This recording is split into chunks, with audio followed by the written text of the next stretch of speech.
Yeah, so we got a new episode of DAO Talk coming up. It's a DAO Talk interview that I'm really excited for. We're going to be talking with Auryn Macmillan from Gnosis Guild, and we're going to learn all about Auryn, his background, how he got into the DAO space, but then in particular, we're going to focus on a new design pattern that has emerged out of Gnosis that can be a really effective way for DAOs to implement governance trustlessly, in particular Gnosis Zodiac and the integration that has been built with Governor, with OpenSub and Governor, and how you can kind of get started using that for your DAO today. So let's jump right in. Auryn, welcome to DAO Talk. So great to have you. Yeah, cheers. Thanks for having me. Maybe just to get us started, you can tell me a little bit more about your background, how you got into like crypto, DAOs, Gnosis, and then we'll go from there. Yeah, I have a fun origin story, I guess. So before getting into kind of crypto, I actually played basketball professionally. I mostly out in Australia, in Australia's NBL, our national league, and I guess I don't know. Prior to kind of playing high level basketball, I was always kind of a nerd. Did some. I've been pulling apart and putting back together computers since I was a kid. And so that was kind of like undercurrent that persisted while I was still kind of playing basketball. And yeah, I don't know, while I was playing ball, I at one point watched a news broadcast about the deep web, the dark web, and started kind of poking around on Tor browser and kind of stumbled into a whole bunch of different marketplaces, and they're all denominated in Bitcoin. And so this was kind of my entry point. It was like, in the context of these deep web, dark web, and kind of Tor marketplaces, trying to figure out what this thing that all of the things were denominated in, how it worked, what it meant. And yeah, I essentially fell down the rabbit hole from there. That was in maybe 2013. Shortly after, discovered some of the early blog posts from Vitalik kind of describing Ethereum, and the idea of Ethereum kind of really resonated with me, in particular the idea of DAOs. And so that kind of captivated me ever since. And so I kind of really quickly became the guy on my basketball team trying to convince everyone to buy Bitcoin and use Bitcoin, and then buy Ethereum and use Ethereum, and we're totally going to be able to build all these really cool DAOs later on, and it's going to be amazing. And of course, no one got it. No one understood what I was talking about until, I don't know, last year, and a whole bunch of folks came out of the woodwork and were like, "All right, I wish I listened to you back then," which was funny. But yeah, so that's kind of what, I don't know, my long origin story. But I think like the persistent thread through that was just that DAOs were really the thing that captivated me. I got really actively involved in the Ethereum ecosystem in 2016 when the DAO project sprung up. Helped to create the DAO Hub forum, which ended up being the kind of de facto home for the DAOs community. And I don't know, that was a baptism of fire to a whole bunch of things in terms of like web admin and community building, community management. And kind of probably set the trajectory for the rest of my participation in the Web3 space. Since then, I've contributed to a whole bunch of different projects, primarily again around DAOs and DAO tooling. And yeah, I'm currently at Gnosis Guild, where we've been working on this kind of Zodiac pattern, which is really just about kind of modular composable DAO tooling, like enabling all of the DAO tooling to play nicely together. That's amazing. Awesome backstory. A couple things I want to touch on there. So I'm like a medium weight basketball fan, and I've recently like had cause to learn a little bit more about the NBL very randomly, because I'm a big University of North Carolina basketball fan. That's where I went to school. And there's a player named Brady Manick who played at UNC last year and was sort of like a cult hero who is a good player for the Perth team now. So I like randomly, watched he's out of Perth some now. of the games and stuff. Was so when I was playing Perth and New Zealand were the kind of two top teams that were always vying for the championship essentially, and they've both had somewhat. I don't know. Perth's still been really competitive the last couple of years, but yeah, this current Perth team's looking really nice. That's awesome. Which team did you play for, or teams? I played for the Wollongong Hawks, now called the Illawarra Hawks, and Melbourne Tigers and Melbourne United. Awesome. What was your position? I played power forward. Okay, cool. Were you like a stretch four, or were you just like in the paint, just I pounding on was people? Definitely just like in the paint, try to scoop up rebounds, set hard screens, try to dunk. All that kind of stuff. I didn't learn how to shoot until like the last couple of years of my playing career. Yeah, it's like a different era now. Everyone who grows up, they just start shooting threes from when they're like 5 years old. So. Right. Yeah. And another interesting touch point. I'm actually based down where you went to school. I live about 15 minutes from Chapel Hill's campus. Oh, no kidding. That's funny. Yeah. I also grew up in Chapel Hill, so I'm very, very familiar with the area. Oh, nice. That's awesome. There's a couple people. Do you know the guy who goes by Osprey NFT on Twitter? He's big in the NFT space, so not a huge DAO. Interesting. I should connect though. I don't know him personally, but I know he lives in Durham because of we're like Twitter friends basically. But anyway, that's cool, man. Well, yeah, I also love that you've been involved in DAOs from sort of the beginning. Like, I always find the conversations with folks who kind of were there for like DAO V1, the DAO implosion, and then this sort of like trough of disillusionment where nothing happened, and then like the re-emergence of like, Moloch DAO, and then Gnosis and Governor. Like I feel like they have a really strong perspective there. So on that note, like would love to hear a little bit more about that journey. So like, I'm sure it was very exciting when you were like trying to help, community manage and like web admin the DAO, and then very like scary like immediately afterwards. Would love to hear like what happened there, and then kind of like what you went like when you started to like get confident that DAOs were going to sort of like come back in a new form. And maybe you can tie that into like how you got involved in Gnosis and like your views on DAOs going forward. Yeah. I don't know that I ever lost confidence that DAOs were going to be a thing. It definitely felt like a setback, but I mean, for me personally, it just seemed like such an obvious kind of shift in the way that people can self-organize.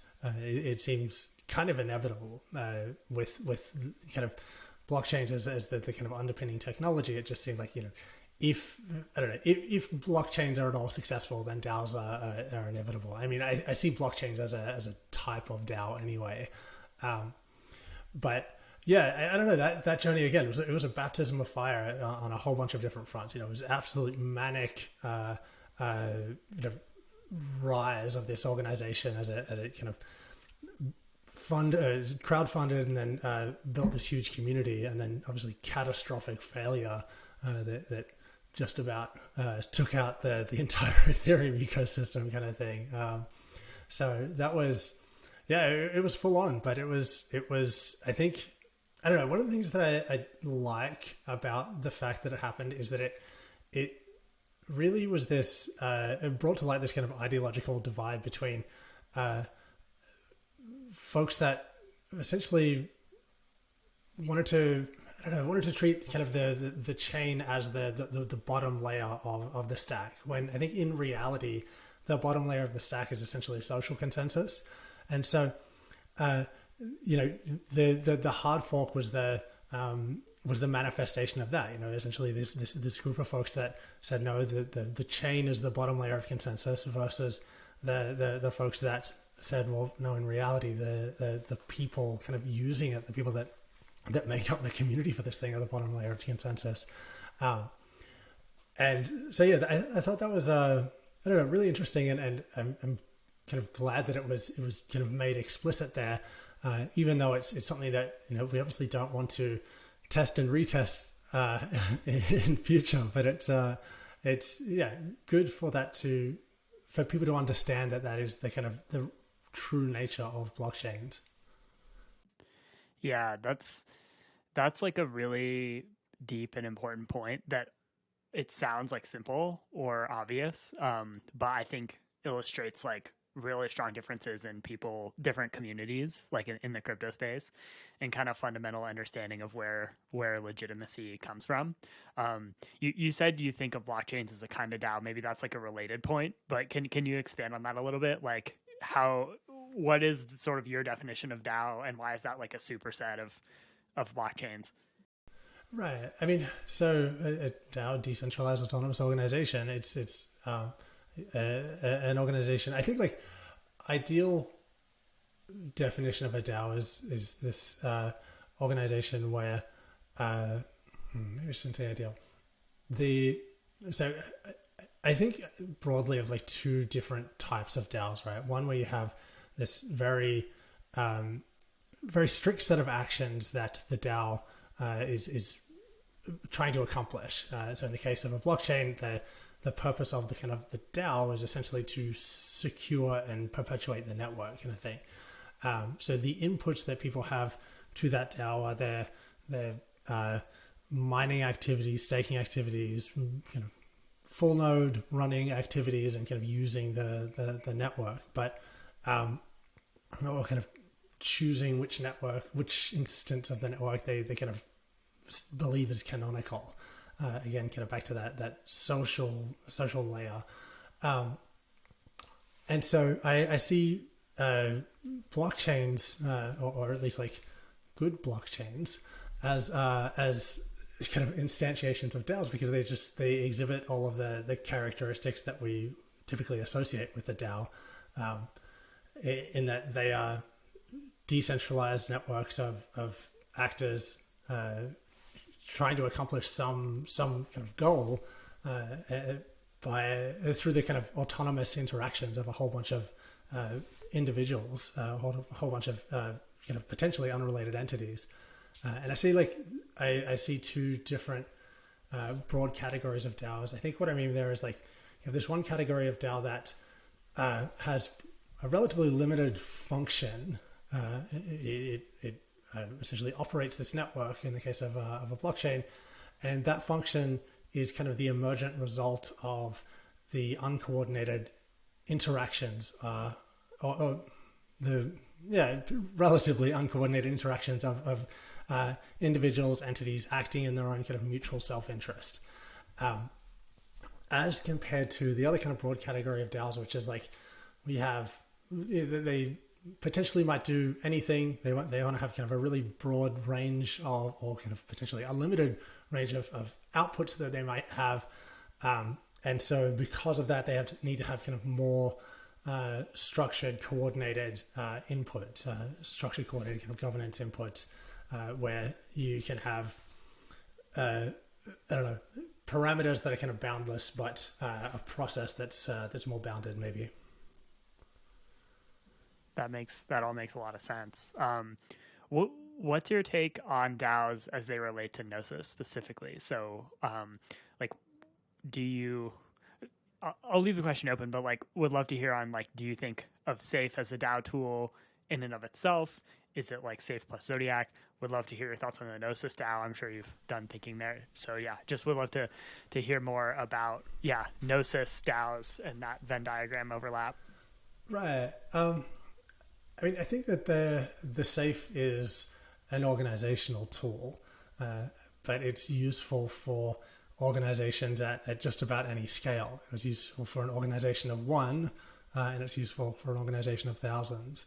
And I think so there's not kind of perfect overlap between kind of Safes and DAOs, but I think that the Safe is a fantastic tool for DAOs, and particularly as a really great tool for real organizations. And what I mean by that is organizations typically don't go from 0 to 1. It's very, very hard to make an organization that starts at full scale. Most organizations start at a really small scale, one person or a handful of people that are coordinating around something, and it grows over time.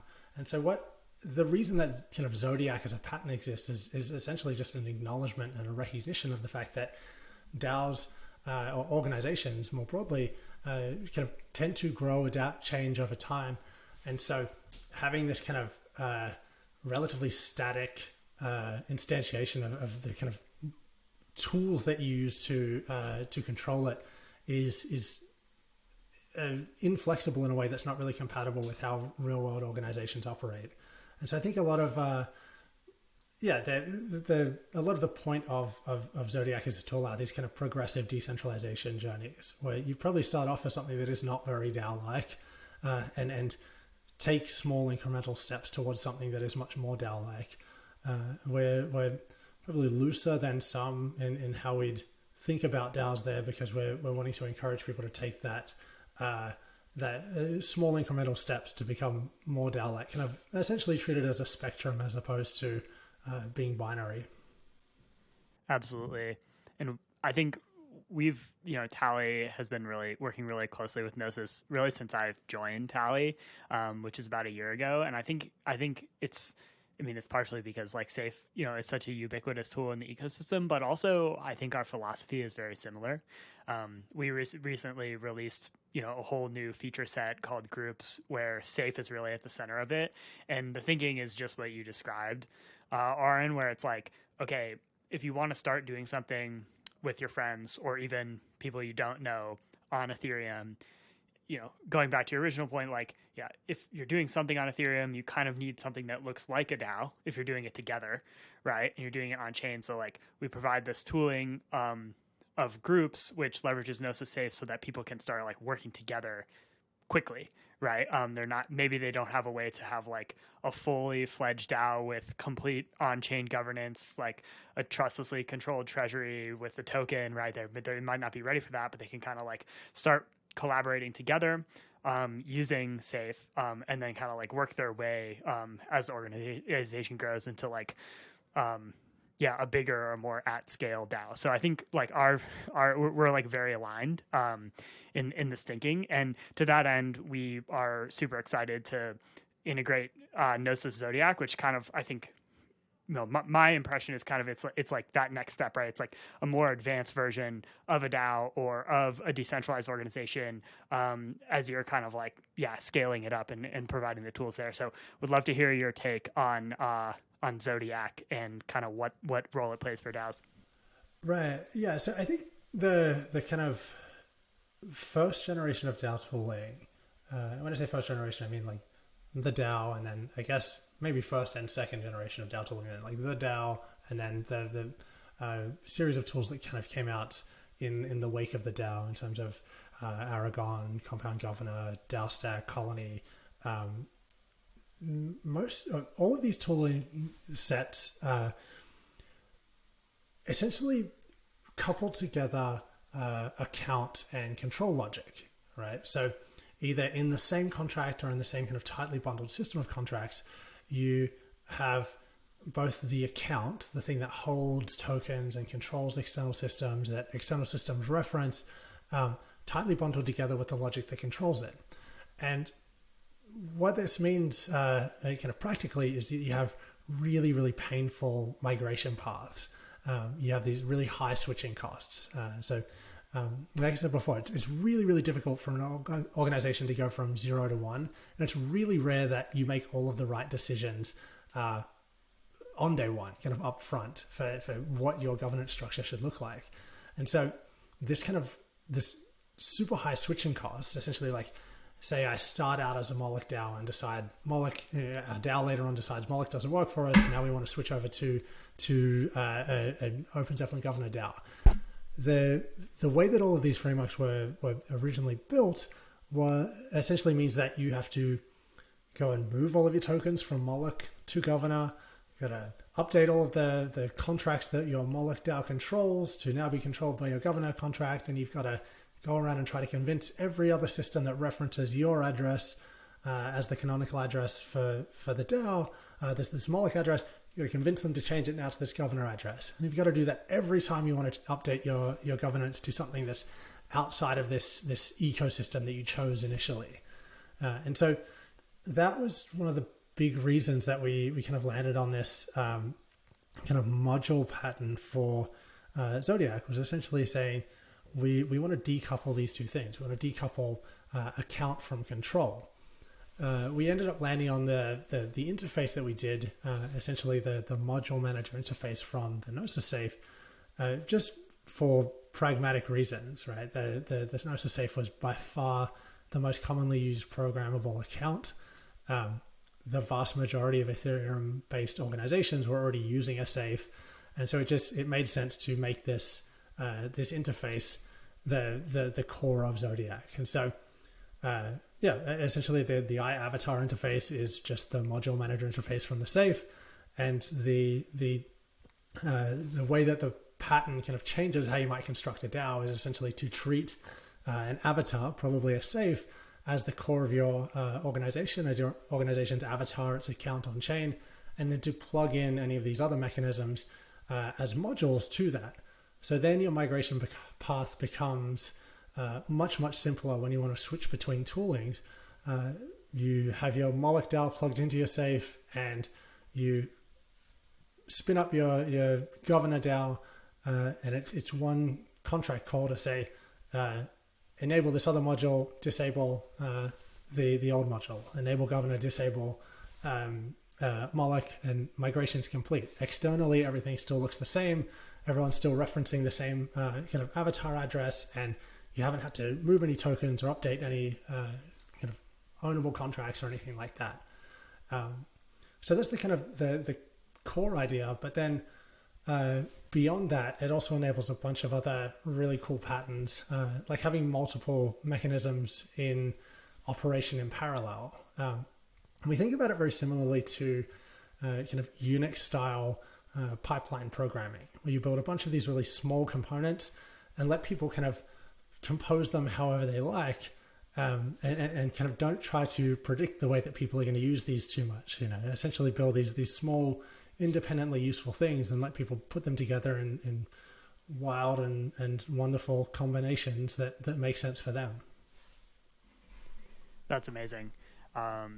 We've definitely seen the challenge you described at Tally of, like, if you have one type of DAO, or even you have a token that's like not currently, compatible with a certain type of DAO, and you want to implement on-chain governance, there can be a lot of change management there. And that's definitely like a big barrier that we see to adopting Tally. So, for context, people who are listening, Tally supports or is really focused on the Open Zeppelin Governor framework for on-chain governance. And yeah, like the biggest barrier to adopting Tally is kind of like what you just described, right? There can be a lot of friction, both on the front end, like maybe we don't want to make all the decisions that like we eventually need to make about governance and like which framework we're going to use and what the token is going to be, what's the token distribution, blah, blah, blah, blah, blah. Or you already have some kind of framework and it's like not currently compatible with Tally, right?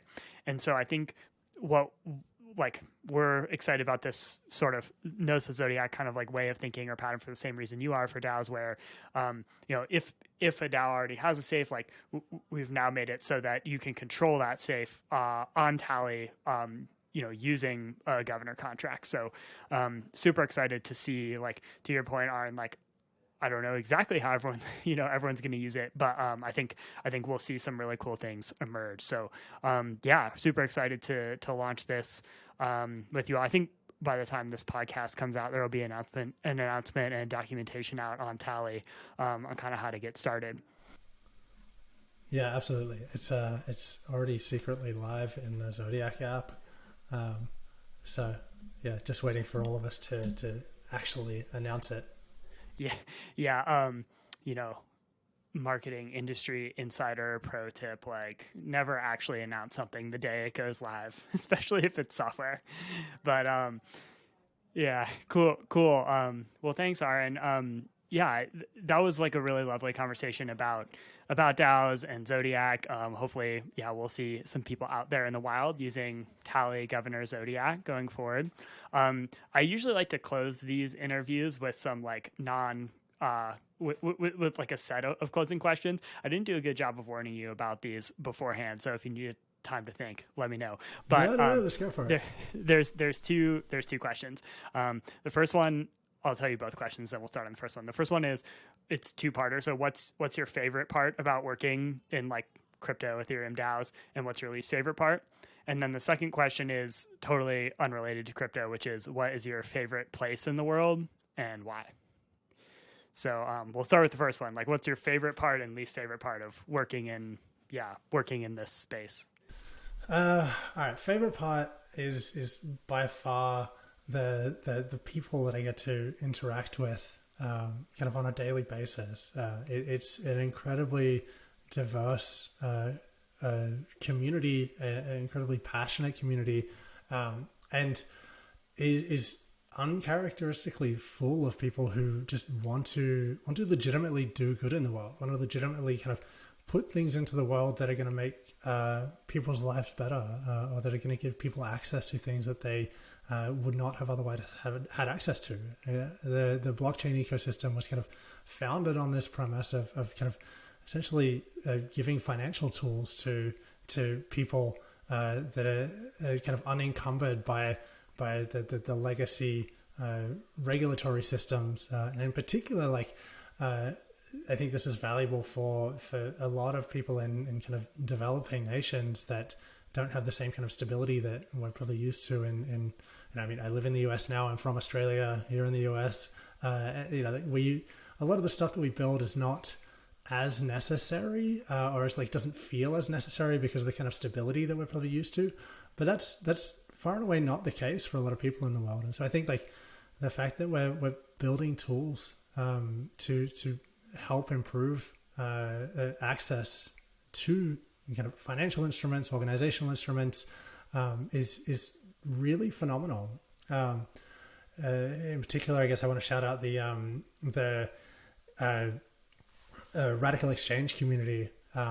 They've been a huge influence, kind of both within and outside of the blockchain ecosystem, just for reshaping society with mechanism design, essentially. And I love this. I love this idea of just kind of building mechanisms where the kind of desired outcome is the result of some inputs from these really interesting mechanisms. Quadratic funding is one of my favorite examples of this, where you say, okay, we want to allocate some pool of funding to public goods, and so let's let people contribute to the things that they value and figure out a good allocation kind of from that input.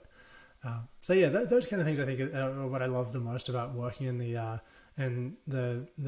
blockchain Web3 space.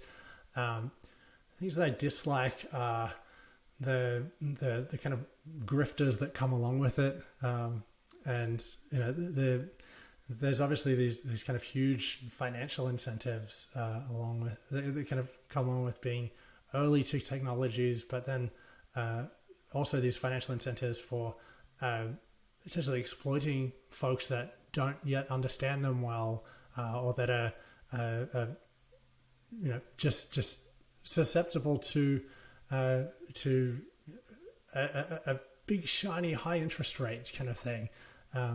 Because it's a kind of space that is not well understood yet, is not well regulated. There's this huge opportunity for people to exploit it, exploit people who don't understand it well. And so that's one of the things I hate most about this space, and about, I don't know, human nature as a whole sometimes.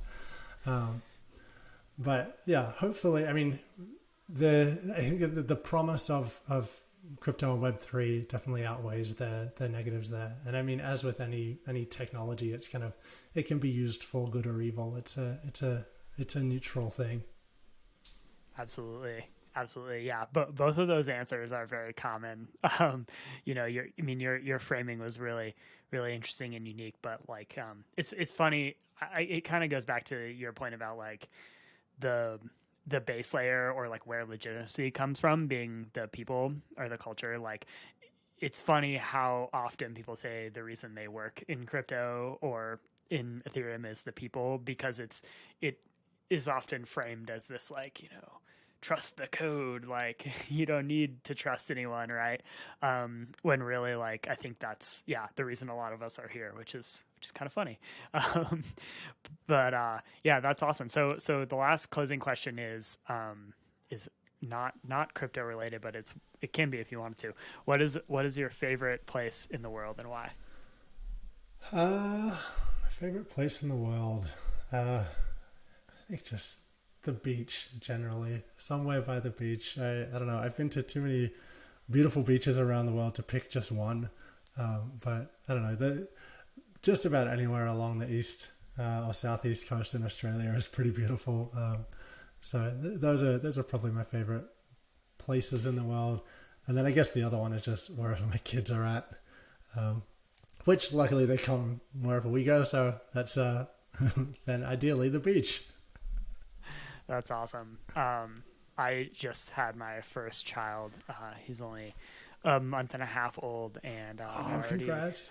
Thanks. I already agree with you on that one. Although I need to find a way to get him to the beach because, like, the one thing, Salt Lake City is an amazing place, but it definitely, the one thing it does not have is beaches. It's very, very far from the nearest ocean. Right. And so I need to figure out a way to, like, regularly get to the beach. Maybe when I go back to North Carolina, I can just keep going and then go. Yeah. The coastline here is beautiful as well. The Outer Banks are really, really awesome. So yeah, get him down there whenever you come back this way. But otherwise, I mean, Utah has tons of other really awesome outdoor stuff. Get into the mountains and all that kind of stuff. Maybe less able to enjoy the mountains as an infant. At the beach, they could just kind of sit and play in the sand. We'll get them out skiing quickly. You'd be surprised, like the people who live here, man. It's like the kids are doing backflips before you even know. Right. I've seen some videos of this. Like 3, 4, 5-year-old kids on snowboards just tearing it up. Yeah. It's wild. I think if you learn to really like do aerials at that age, it's like very beneficial because you don't learn the fear, and also you're a lot less like susceptible to injury and stuff because you don't weigh that much. So right. Yeah. Power to weight ratios are definitely in their favor. Yeah, cool. All right. Well, thanks so much for your time. Thanks for joining DAO Talk, and we'll look forward to keep working with you going forward. Yeah, cheers. Thanks again for having me. This was a really fun conversation.